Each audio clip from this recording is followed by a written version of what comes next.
Boa tarde a todos que estão aqui presentes, a todos que estão em casa. Hoje a gente vai dar continuidade aos estudos, e os nossos estudos estão baseados no Evangelho segundo o Espiritismo. Hoje vamos começar o capítulo 15, que no meu entendimento é um dos mais, de maior importância para nós todos que estamos aqui, que somos cristãos, que estamos na doutrina espírita e estamos aqui para aprender um pouco, que é: fora da caridade não há salvação. E é isso que a doutrina nos traz. E aí trago até um complemento, que fora do amor não há salvação.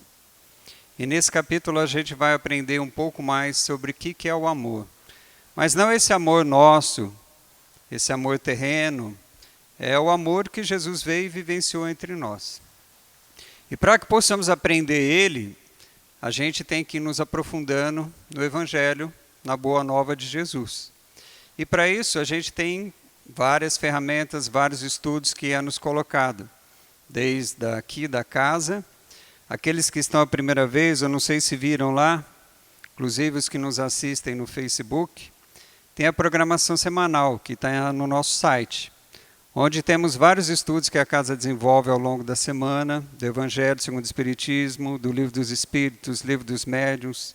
Temos turmas de EJE, temos a turma do NEP, que é o Núcleo de Estudos e Pesquisas do Evangelho. Temos a turma da EAD, que é Estudos Avançados da Doutrina Espírita, e por aí vai. E pela USE, tem o jornal Verdade e Luz, que todos podem pegar na secretaria na saída, que nós estamos estudando esse ano as parábolas e vai até o ano que vem. Então aqui tem a programação. Esse mês nós vamos estar estudando a parábola do semeador, que aqui no Allan Kardec as palestras são no primeiro domingo do mês. Então todos aqueles que quiserem assistir, os que não tiveram oportunidade, está gravado, está no Facebook, sobre a parábola do semeador. E todo mês vamos estar abordando uma parábola. Para entender o Evangelho de Jesus, a gente não pode usar só a inteligência. A gente tem que usar o sentimento. E a interpretação do Evangelho, ela vai ser feita da medida que nós evoluirmos. Quanto mais a gente estuda, mais a gente busca compreensão, mais através do coração, a gente vai compreendendo o Evangelho. E a partir da sua compreensão é que nós vamos passar a vivenciá-lo. O Evangelho ele é escrito de uma forma onde cada um de nós vai extrair aquilo que está preparado. Aquilo que nós temos de conhecimento, em especial de elevação espiritual e moral. E nas parábolas, como a gente vai estar lendo hoje a parábola do bom samaritano, tem muitos ensinamentos ali que a gente só vai extrair com o decorrer do tempo. Nós vamos hoje tirar alguns aprendizados. Daqui a um tempo a gente vai voltar no mesmo estudo, tiraremos outros aprendizados, e assim vai numa escala infinita. Daqui a 1000 anos a gente vai estar se debruçando em cima dela e a gente vai tirar outros aprendizados. Por quê? É de acordo com o nosso crescimento, com a nossa elevação moral. Todo mundo conhece Emmanuel? Sim? Inclusive o pessoal de casa? Quem não conhecer pode perguntar que o Pedro responde aqui, né, Pedro? Falando nisso, pode fazer pergunta para ele aqui. Interagir. Emmanuel, a gente considera que é um ser evoluído no nosso entendimento? Sim ou não? Sim? Aí, numa das reuniões, lá no livro Encontros com Chico Xavier, o pessoal estava comentando, né, que se sentiam gratos pela presença de espíritos evoluídos como Emmanuel, que estavam ali ajudando eles a aprender sobre o Evangelho. Chico presente e todos os irmãos, lá em Pedro Leopoldo. E aí o Chico falou assim: o Emmanuel está dando um recado aqui. Ele está falando que todos os ensinamentos que ele traz, ele busca em planos superiores, com espíritos mais elevados que ele. Então ele e outros membros que estavam ali vão em dimensões mais elevadas e participam de reuniões sobre onde é discutido o Evangelho. E ele disse que na presença desses espíritos, de outros planos que são mais evoluídos, eles se sentiam como crocodilos. De tal é a sabedoria desses seres que estão lá. Então, se Emmanuel se sente um crocodilo, que a gente conhece todo o trabalho dele, quanto mais nós. Desculpa, eu falo por mim, tá? Se tiver algum espírito em missão que está aqui, né? Mas falamos por nós. Então vamos procurar ir além da letra que mata, como diz Paulo, buscando o espírito que vivifica. Hoje a gente vai entrar em 2 estudos. Mas à medida que nós formos estudando os temas do Evangelho segundo o Espiritismo, vamos procurar nos aprofundar, vamos procurar compreender. Se não conseguirmos de primeiro momento, vamos insistir. O Emmanuel tem uma obra vastíssima sobre o Evangelho. É o Evangelho por Emmanuel, que tem 7 volumes que ele pega cada versículo e ele disseca. Faz um estudo muito aprofundado. Então, obras nós temos. Sobre as parábolas, né? Temos parábolas e ensinos de Jesus de Caim Bar Schutel, que nos dão muito material para a gente estudar também. Tudo bem? Eu iria projetar aqui o texto para a gente ler juntos, mas infelizmente não dá, porque nós estamos fazendo a transmissão e aí a gente não consegue projetar. E estamos sem o notebook, tá bem? Então vou pedir a atenção de vocês e vamos ler e depois vamos discutir, vamos nos aprofundar, tá bom? Lá no item 1 do Evangelho segundo o Espiritismo, no capítulo 15, de que precisa o Espírito para ser salvo? Do que nós necessitamos? E aí Kardec nos trouxe uma passagem de Jesus que está lá em Mateus, capítulo 25, versículos 31 a 46. De grande ensinamento. Se nós fôssemos pegar cada trecho disso aqui e destrincharmos, a gente acho que passaria da meia-noite e teríamos assunto ainda para discutir. Mas vamos procurar nos ater àquele de maior significado. Jesus disse: ora, quando o Filho do Homem vier em sua majestade, acompanhado de todos os anjos, sentar-se-á no trono de sua glória, reunidas diante dele todas as nações. Separará um dos outros, como o pastor separa dos bodes as ovelhas. E colocará as ovelhas à sua direita e os bodes à sua esquerda. Então dirá o rei aos que estiverem à sua direita: vinde, benditos de meu Pai, tomai posse do reino que vos foi preparado, desde o princípio do mundo, porquanto tive fome e me destes de comer, tive sede e me destes de beber, careci de teto e me hospedastes, estive nu e me vestistes, achei-me doente e me visitastes, estive preso e me fostes ver. Então responder-lhe-ão os justos: Senhor, quando foi que te vimos com fome e te demos de comer, ou com sede e te demos de beber? Quando foi que te vimos sem teto e te hospedamos, ou despido e te vestimos? E quando foi que te soubemos doente ou preso e fomos visitar-te? O rei lhes responderá: em verdade vos digo, todas as vezes que isso fizestes a um destes mais pequeninos, dos meus irmãos, foi a mim mesmo que o fizestes. Dirá em seguida aos que estiverem à sua esquerda: afastai-vos de mim, malditos, ide para o fogo eterno, que foi preparado para o diabo e seus anjos. Porquanto tive fome e não me destes de comer, tive sede e não me destes de beber, precisei de teto e não me agasalhastes, estive sem roupa e não me vestistes, estive doente e no cárcere e não me visitastes. Também eles replicarão: Senhor, quando foi que tivemos com fome e não te demos de comer, com sede e não te demos de beber, sem teto ou sem roupa, doente ou preso e não te assistimos? Ele então lhes responderá: em verdade vos digo, todas as vezes que faltastes com assistência a um destes mais pequenos, deixastes de tê-la para comigo mesmo. E esses irão para o suplício eterno, e os justos para a vida eterna. Nos ensinamentos de Jesus, no Evangelho, nada é por acaso. Tudo tem uma razão de ser. Para entendermos isso, para chegarmos a essa compreensão, primeiro precisamos pensar quem foi Jesus. Quem é Jesus?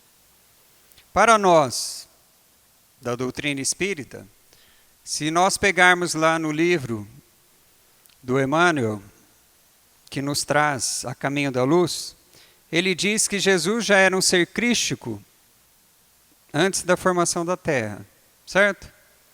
Quantos anos os nossos cientistas dizem que tem a Terra? Mais ou menos? Bilhões, não é? 4,5 bilhões de anos. Então Jesus já era um ser crístico há 4,5 bilhões de anos. E ele é o nosso governador espiritual. Então um ser como ele sabe o que está falando, não sabe? Mas mais importante, ainda hoje, se nós o tivermos como mestre, precisamos ouvi-lo. Nós damos ouvidos a ele? Seguimos o que ele nos ensinou? Procuramos compreender o que ele nos ensinou? Para a gente conseguir isso, a gente tem que ir além da alegoria. Jesus se utilizava de parábolas, se utilizava às vezes de figuras muito fortes para marcar nós que estávamos lá encarnados à época, que ainda éramos espíritos muito rudes e desconhecíamos muito daquilo que ele nos trouxe. Pois antes tínhamos a lei de Talião, olho por olho, dente por dente, que era a lei de Moisés. Então ele usava de figuras que nos marcassem e ele se utilizava de questões do dia a dia para nos trazer algo de ensino espiritual, que fosse além daquilo que ele estava nos dizendo. E como ele sabia que éramos crianças espirituais ainda, ele sabia que com o decorrer do tempo a gente conseguiria compreender. Quando ele fala sobre quando o Filho do Homem vier em sua majestade, ele está nos falando aí sobre o juízo final. Aquilo que nós, seres humanos terrestres, chamamos de juízo final. Então, quando ele vier em sua majestade, quando o Filho do Homem voltar, então quando for o juízo final. E quem que é Filho do Homem? Quando Jesus coloca dessa forma Filho do Homem, ele nos compara também como um ser que foi criado pelo Pai simples e ignorante e que evoluiu. E quando ele diz também Filho do Homem, ele está se referindo àquilo que nós vamos nos tornar quando realmente nós evoluirmos moralmente e espiritualmente, que é o nosso futuro aqui na Terra. Que através dos ensinamentos do Evangelho, através da sua vivência, cresceremos moral e espiritualmente. A humanidade atual já atingiu um desenvolvimento muito grande em termos científicos e tecnológicos, em termos de inteligência. Agora é necessário nós evoluirmos em termos de sentimento. E à medida que evoluirmos em termos de sentimento, é que nós ajudaremos o nosso planeta a se transformar. E quando ele disse, e todas as nações reunidas diante dele, está querendo dizer todas as nações, independente de religião, independente se é um hebreu, se é um samaritano, se é um espírita, se é um ateu. Ele não disse que ele veio para os escolhidos somente. Ele não disse que veio para o povo de Israel. Jesus se dirigiu a todos nós, humanidade terrestre, pois ele é o nosso governador espiritual. Quando ele afirmou e separará um dos outros, quando se fala da separação, é igual na parábola do joio e do trigo, ou do trigo e do joio, onde se fala que é necessário que o joio e o trigo cresçam juntos, para que quando vier a semente, aí consiga se separar uns dos outros. Então, o que seria? Separará uns dos outros, os mais evoluídos dos menos evoluídos. O que ele está querendo nos dizer aqui? É a passagem que, como nos diz hoje, que estamos passando em termos de transição planetária, onde nós sairemos de um mundo de provas e expiações e iremos para um mundo de regeneração. E como será feito? da forma como está na parte seguinte, que ele diz: colocará os bodes à sua esquerda e as ovelhas à sua direita. Quando ele usa figuras assim, alegóricas, a gente não consegue compreender se a gente não entrar no espírito. Quando ele se referia a bode, ele se referia a seres mais materializados, mais apegados à matéria, que ainda não estão evoluídos moralmente nem espiritualmente. Então são seres mais egoístas, mais carregados de orgulho.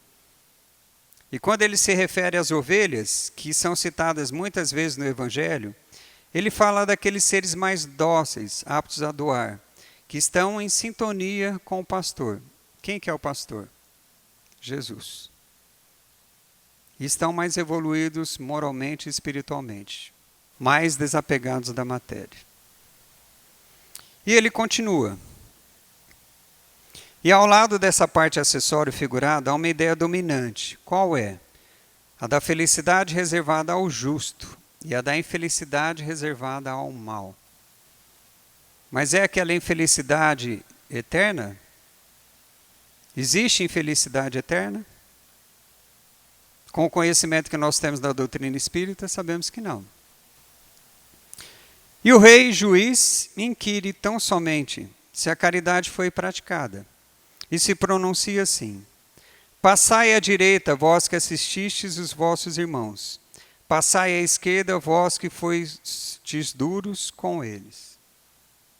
Ou seja, aqueles que já se preocupam com o bem do próximo, não só o seu, aquele que já conseguiu ir além do egoísmo e do personalismo, que se preocupa com o bem comum, já é considerado como uma ovelha que segue o seu pastor.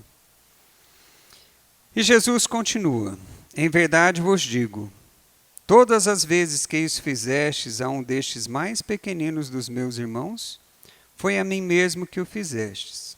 É preciso reconhecer a importância dos necessitados em caminho. É preciso reconhecer que somente é através do próximo é que chegaremos ao Pai. É preciso reconhecer que só através do trabalho no bem é que nós conseguiremos, resgatar as inúmeras dívidas que nós temos nas nossas existências anteriores. Que com certeza cometemos muitos equívocos. Pois como crianças que estamos crescendo, estamos buscando o caminho correto. E muitas vezes, no buscar esse caminho, a gente se equivoca. Pois às vezes fazemos uma coisa tendo certeza de que está certo. Com o passar do tempo, a gente amadurece e vê que aquilo que a gente achava que tinha razão, não tinha tanta razão assim. Não é? E esses irão para o suplício eterno, e os justos para a vida eterna. É uma linguagem figurada que Jesus usava, e a doutrina espírita vem nos esclarecer que não existe suplício eterno, que nosso juiz mais algoz é a nossa própria consciência, e que haverá sim suplício até ter arrependimento. Enquanto tivermos ainda no orgulho, na vaidade, achando que o que a gente fez é certo, e sem nos arrependermos, a nossa consciência vai nos acusar. E não importa onde estejamos, se estejamos encarnados ou desencarnados, a nossa consciência vai ser o nosso pior juiz, porque ela vai nos acusar. E quando é que conseguiremos sair desse suplício? Quando reconhecermos que erramos, quando nos arrependermos e quando começarmos a trabalhar no bem para repor aquilo que fizemos de errado. Pois assim é a lei. E se não dermos conta? Não tem problema. Somos espíritos imortais. E aí Deus Pai vai nos dar as oportunidades das reencarnações, para que nós consigamos, de encarnação em encarnação, quitar os nossos débitos anteriores.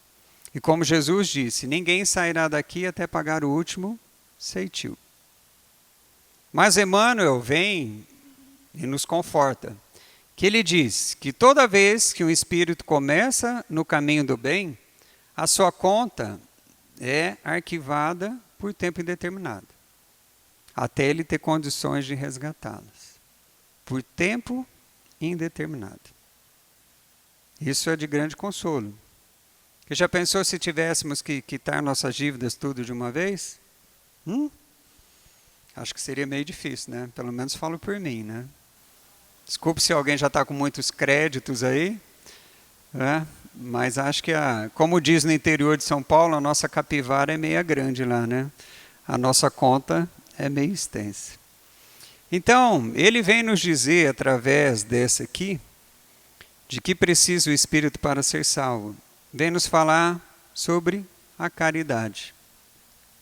Temos que trabalhar no bem ao próximo. Temos que trabalhar na caridade com amor, com compaixão. E Timóteo, numa das suas cartas, diz que realmente nos preocuparemos, conseguiremos auxiliar o nosso próximo quando a gente amá-lo. Enquanto não amarmos, a gente não vai conseguir. E para falar de um pouco de amor e de quem é o nosso próximo, tem a parábola do bom samaritano, que está lá no item 2 do capítulo 15 do Evangelho segundo o Espiritismo. Que a sua passagem evangélica está lá em Lucas, capítulo 10, 25 a 37. E peço licença para ler agora e a gente discorrer depois. Então, levantando-se, disse-lhe um doutor da lei, para o tentar: Mestre, que devo fazer para possuir a vida eterna? Respondeu-lhe Jesus: O que está escrito na lei? Como lês nela? Ele respondeu: Amarás o Senhor teu Deus de todo o coração e de toda a tua alma, com todas as tuas forças e de todo o teu espírito, e a teu próximo como a ti mesmo. Disse-lhe Jesus: Respondestes muito bem. Faze isso e viverás. Mas o homem, querendo parecer que era um justo, diz a Jesus: Quem é o meu próximo?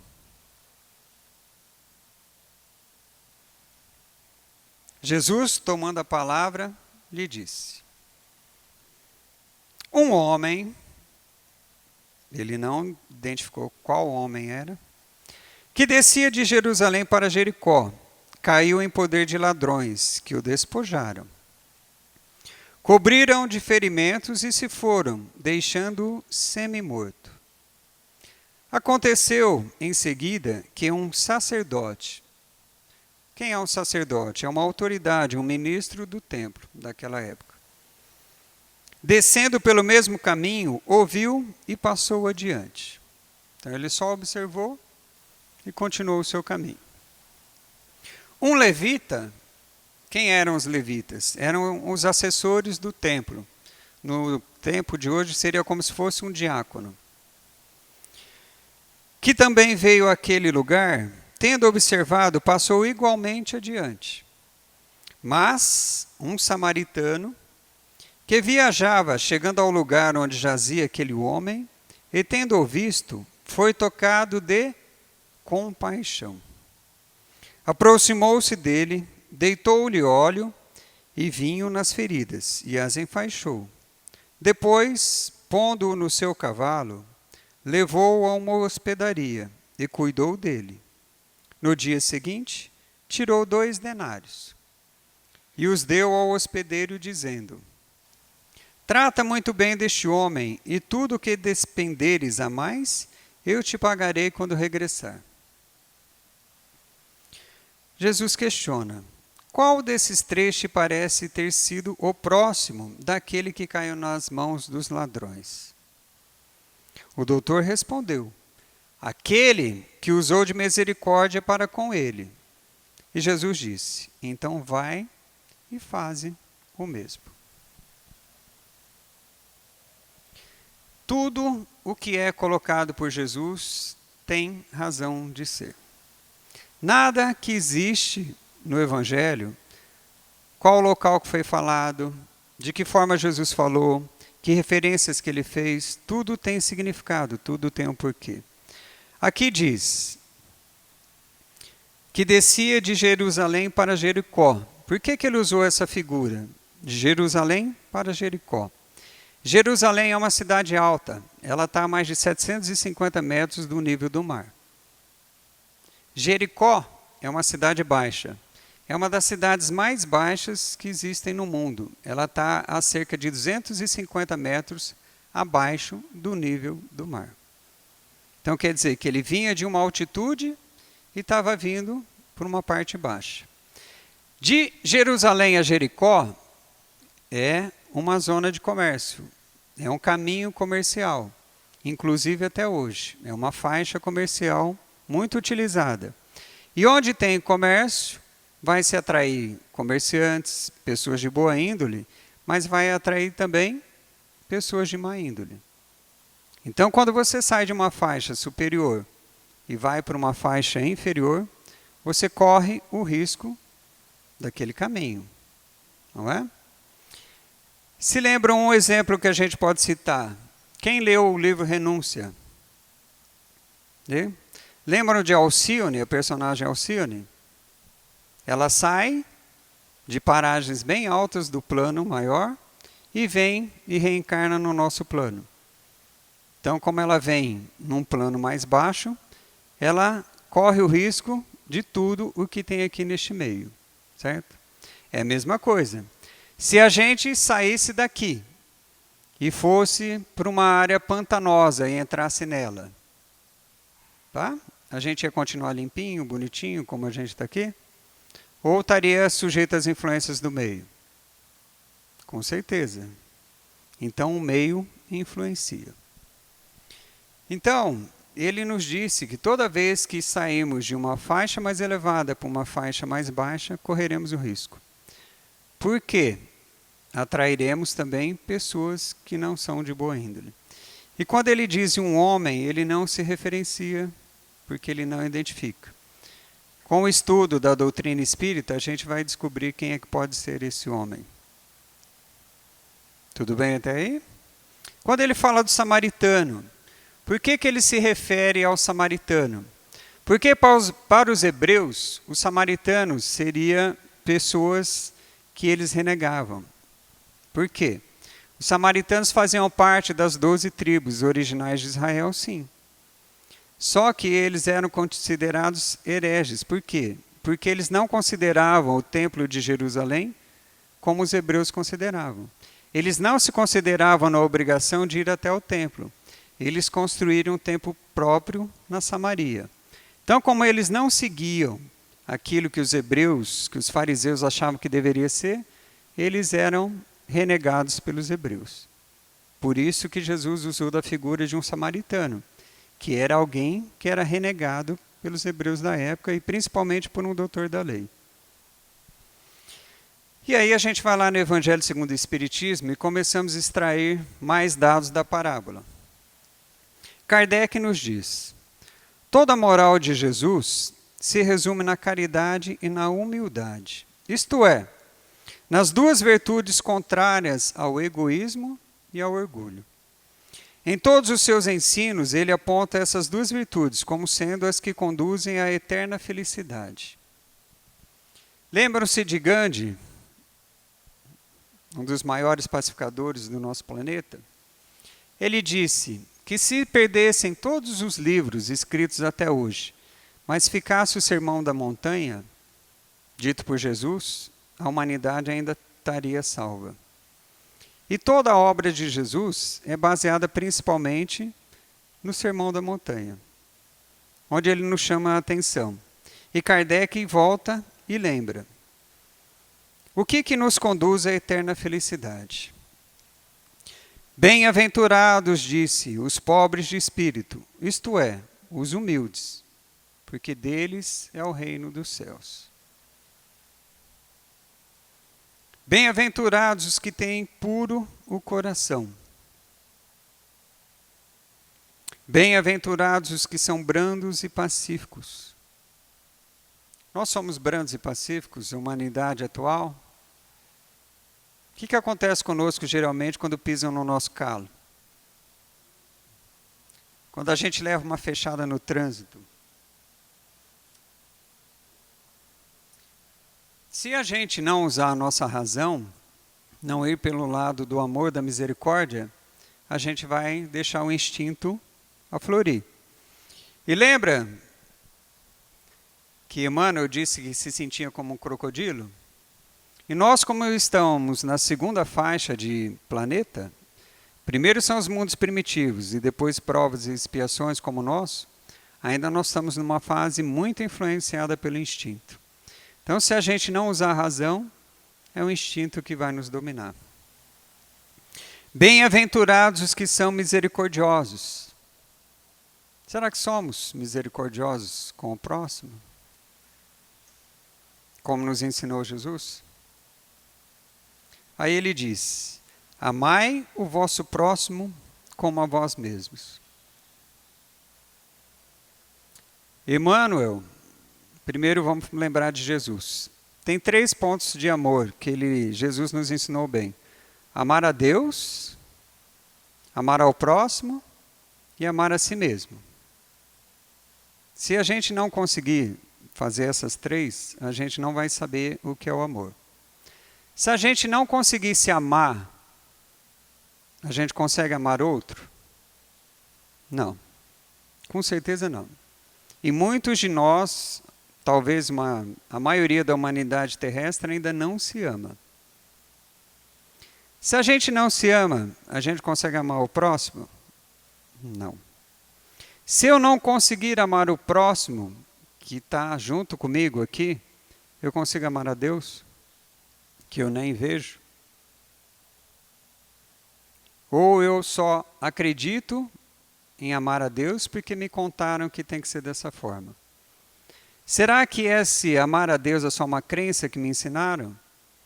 Ou será que eu realmente cheguei no ponto de amá-lo como deve ser, como um pai amoroso que ele é? É algo para a gente pensar. Mas aí quando fala de amar, e Jesus vai lá e diz assim: amai os vossos inimigos. Se eu não consigo me amar, se eu não conseguir amar o próximo, se eu não consigo amar a Deus, que é o Pai amoroso, eu vou conseguir amar o inimigo? Com certeza não. E aí, o nosso amor terrestre é um amor egoísta.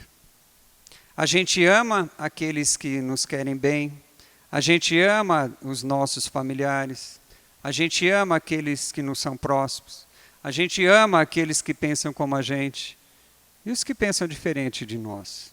E os que são diferentes de nós, não são nossos próximos? Então nós temos muito que caminhar ainda, que evoluir, para conseguir amar como Jesus nos amou, incondicionalmente. E o que ele pediu é: amai-vos uns aos outros como eu vos amei. E também ele disse: misericórdia é o que eu vos peço. Continuando, ele diz: fazei aos outros o que quereríeis que vos fizessem. Conseguimos fazer isso? Acho que ainda não. Perdoai as ofensas se quiserdes ser perdoados. Conseguimos perdoar? Praticai o bem sem ostentação. Julgai a vós mesmos antes de julgardes os outros. Quão feliz seremos o dia que nós conseguimos chegar e não julgar a mais ninguém, né? Saber que cada um está no seu caminho, cada um está na sua faixa evolutiva, e eu não preciso olhar de lado e me comparar com ninguém, porque cada um tem o seu caminhar. Cada um é um universo em si. Quando eu comparo com alguém, eu estou comparando coisas diferentes. O outro não tem o mesmo caminho que eu fiz.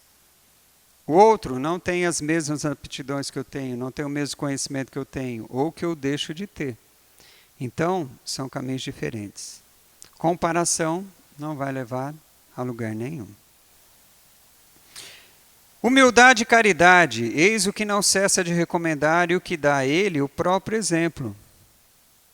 Jesus sempre deu o exemplo de caridade e de humildade. Tem uma frase do Augusto Cury que eu gosto muito. Ele diz: nunca alguém tão grande se fez tão pequeno para poder auxiliar os pequenos. Então, Jesus, segundo dizem, né, ele veio baixando o padrão vibratório dele por 1000 anos para conseguir reencarnar na Terra. Peraí, reencarnar não, encarnar, porque ele nunca tinha encarnado aqui. Porque senão o corpo terrestre não suportava a energia dele. Então é desse ser que estamos falando. Ele é o governador planetário, não tinha, como ele mesmo disse, uma pedra para encostar a cabeça.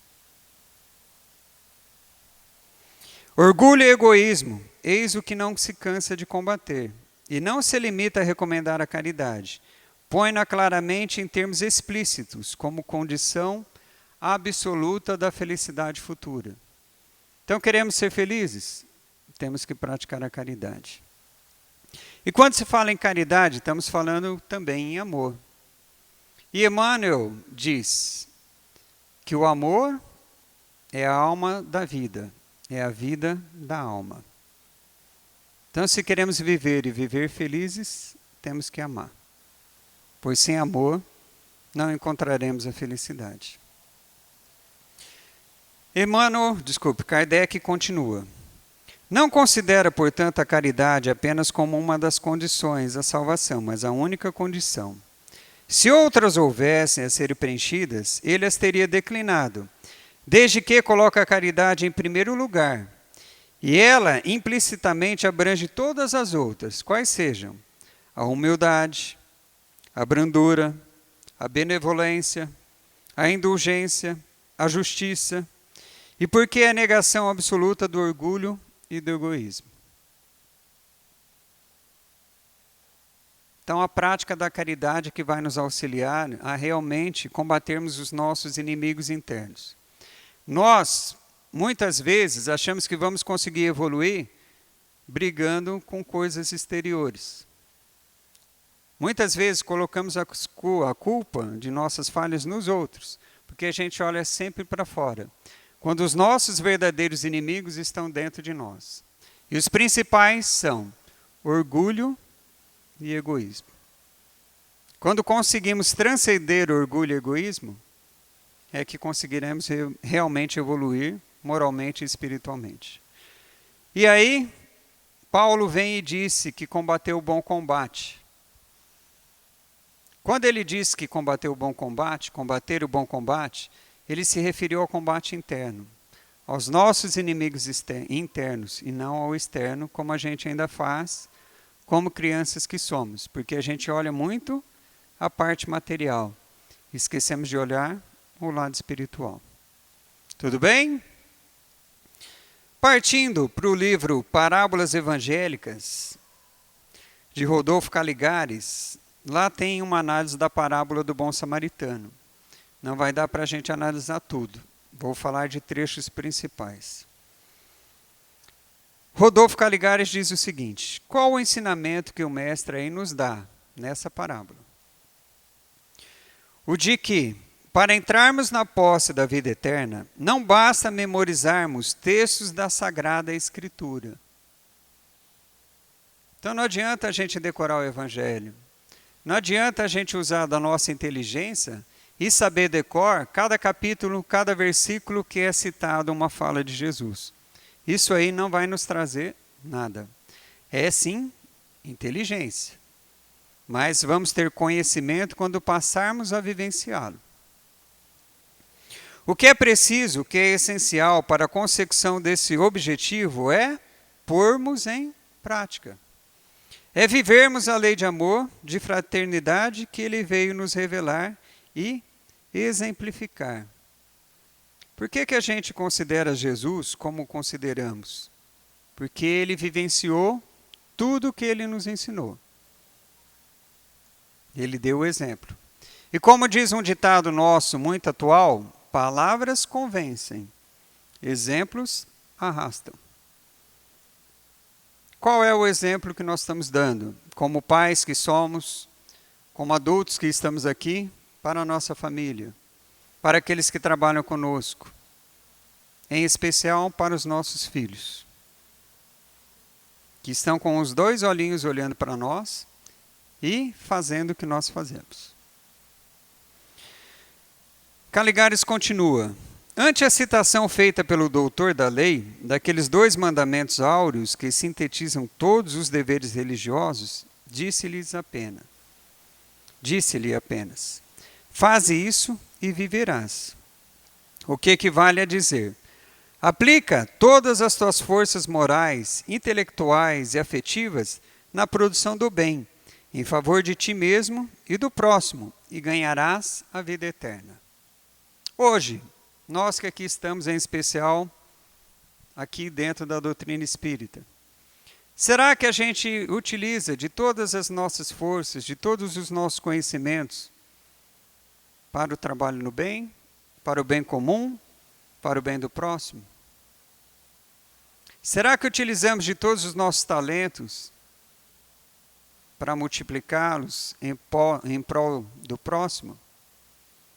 Será que utilizamos de todas as horas que temos disponíveis, né? Claro que preservando o nosso descanso que é merecido, para atuar também?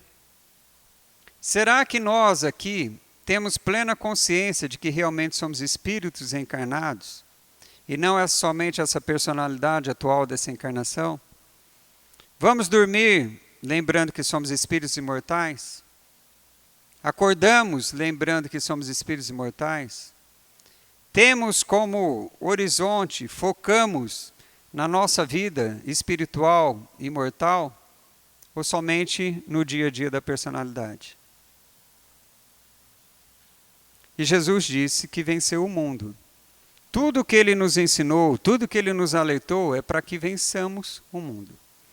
Para que, mesmo necessitados que somos das questões materiais, pois estamos aqui encarnados, temos que ter um olhar mais adiante, o olhar da vida espiritual, o olhar de crescimento moral. Outro ponto para a gente pensar, caixão não tem gaveta. Nós não vamos levar o que temos, nós levaremos o que somos. Então, quais tesouros estamos ajuntando? Que aí é uma outra passagem, né? E o tal, porém, nem sequer o doutor da lei, quem era o seu próximo? Como, pois, poderia amá-lo a si mesmo, a fim de se tornar digno do reino?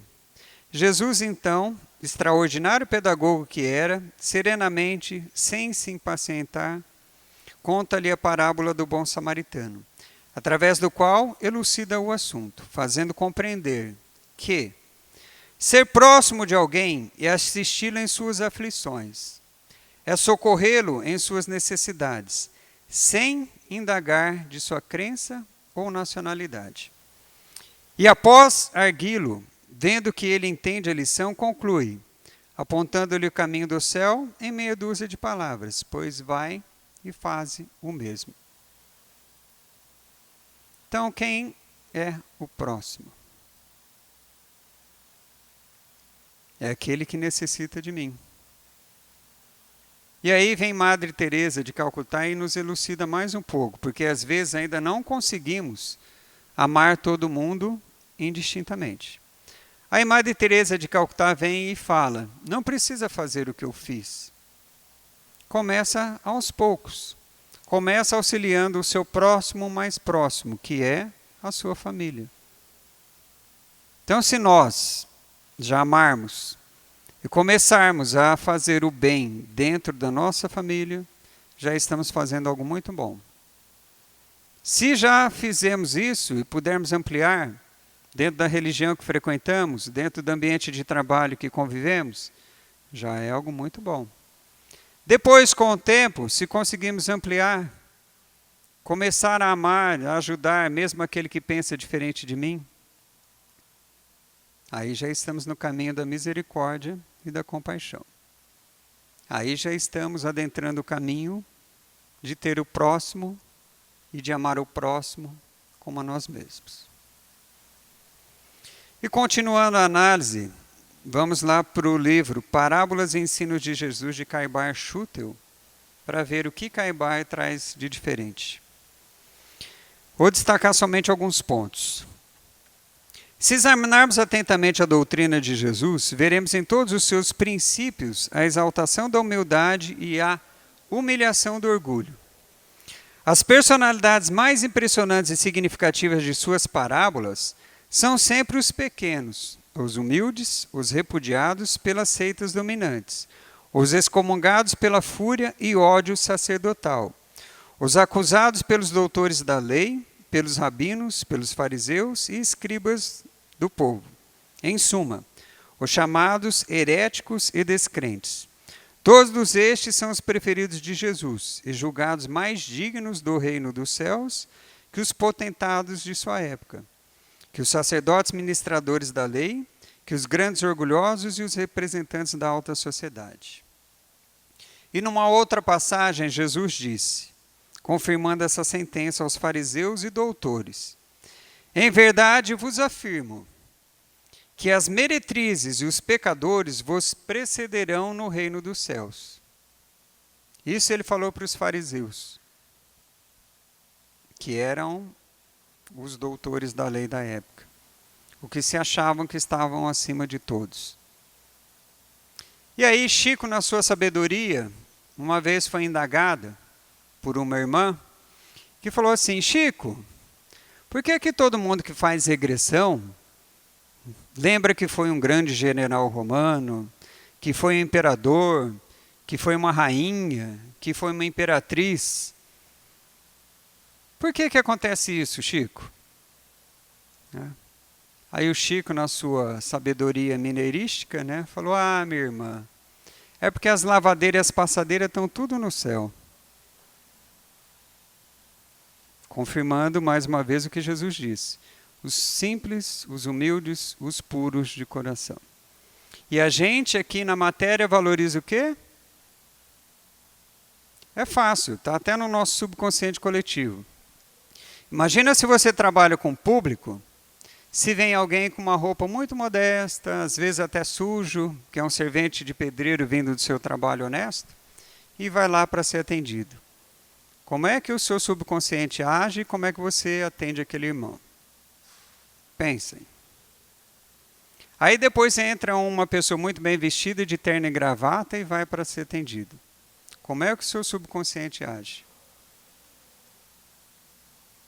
Então vejam que estamos ainda muito presos a estereótipos. Não é? E o que importa mesmo é o que vem do Espírito. Caibar continua. O doutor da lei amava como amavam os fariseus, como os escribas amavam e como amam os sacerdotes atuais, os padres contemporâneos e os doutores da lei de nossos dias. Era um amor muito diferente, quiçá oposto ao que preconizou o Filho de Deus. É o amor do sacerdote, que vendo o pobre ferido, despido e espancado, quase morto, passou a largo.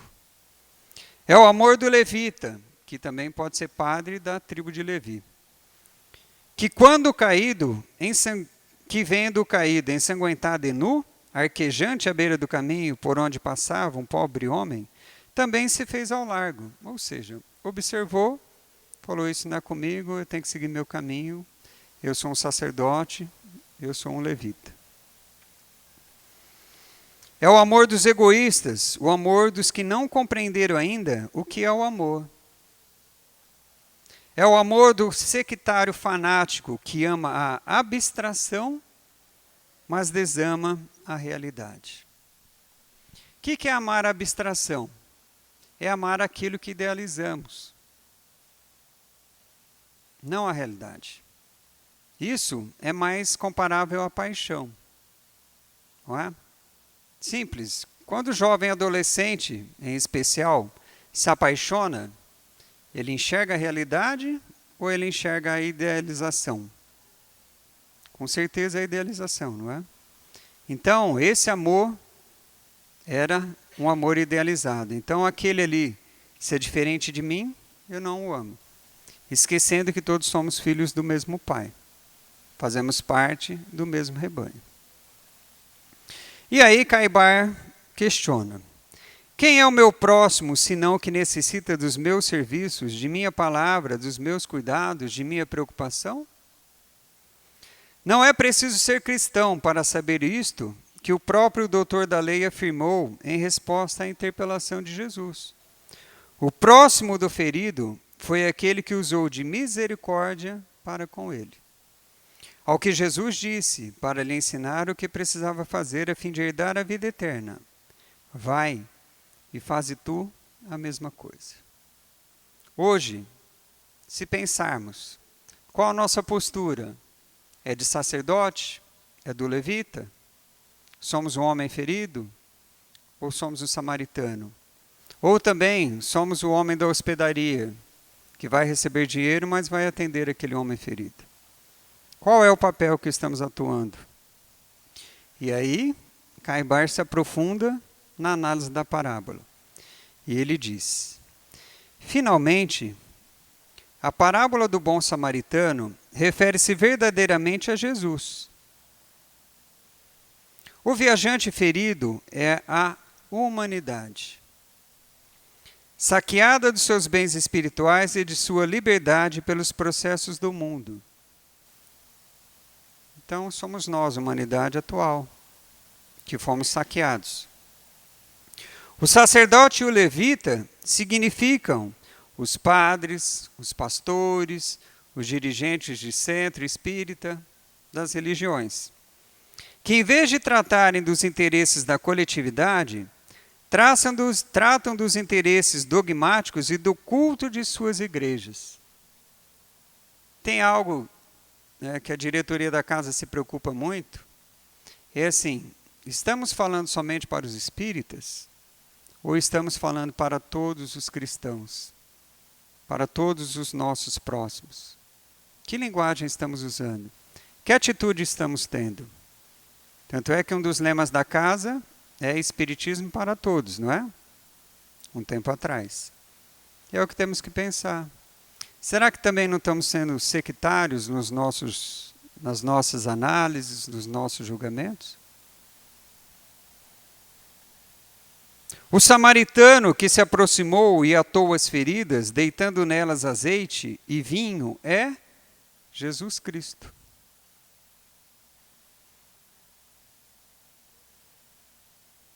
Que não julgou, que foi tratado por todos nós também de uma forma incorreta, que foi perseguido e crucificado pelos fariseus com a bênção, ou com a aquiescência dos romanos,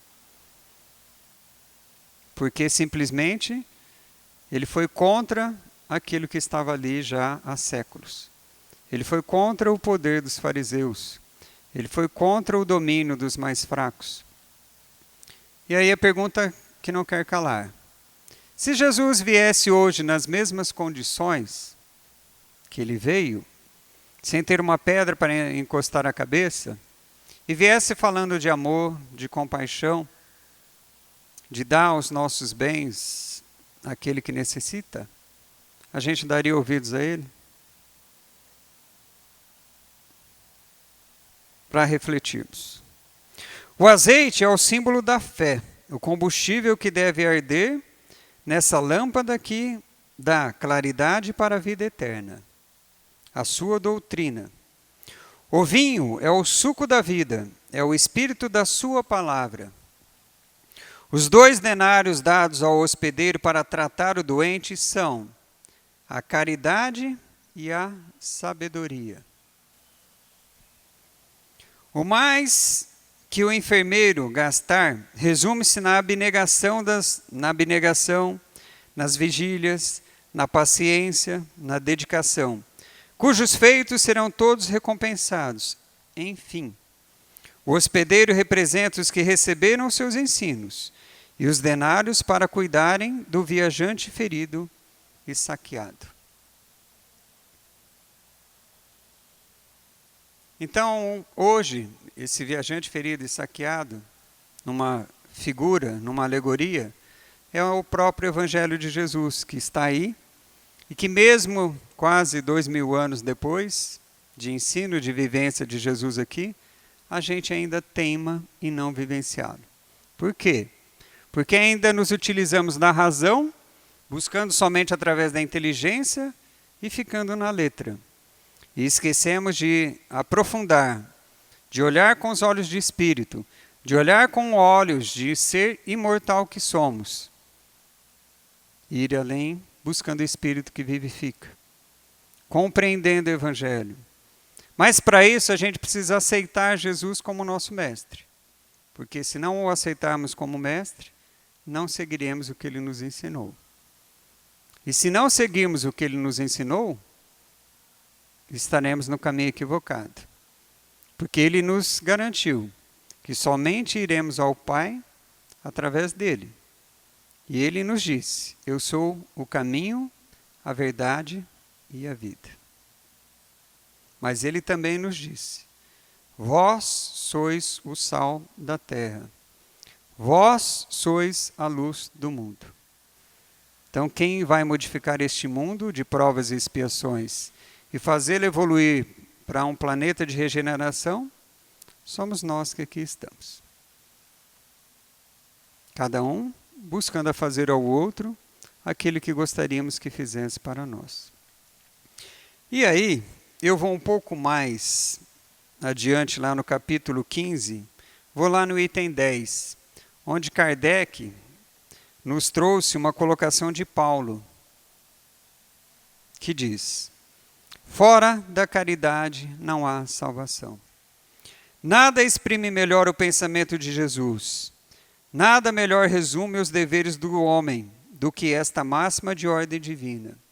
O Espiritismo não podia provar melhor a sua origem do que oferecendo-a por regra, porque ela é o reflexo do mais puro cristianismo. Então, que aprendamos que fora da caridade não há salvação. Fora do amor não há salvação. Pois se eu não me amar, se eu não amar o próximo, não terei como amar o Pai. E como Emmanuel disse, o amor é a alma da vida, é a vida da alma.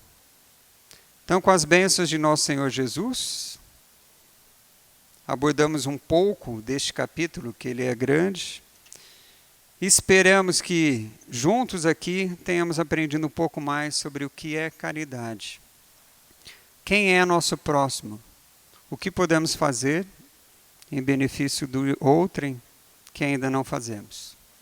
Então, que cada um de nós reflita e procure essa noite, antes de deitar, analisar como Santo Agostinho nos ensinou.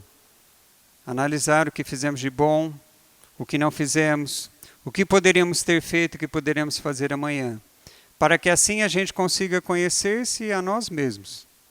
E através desse conhecimento, realmente evoluirmos moral e espiritualmente e passarmos a vivenciar o Evangelho em nosso dia a dia. Que Jesus nos abençoe, que sigamos em paz.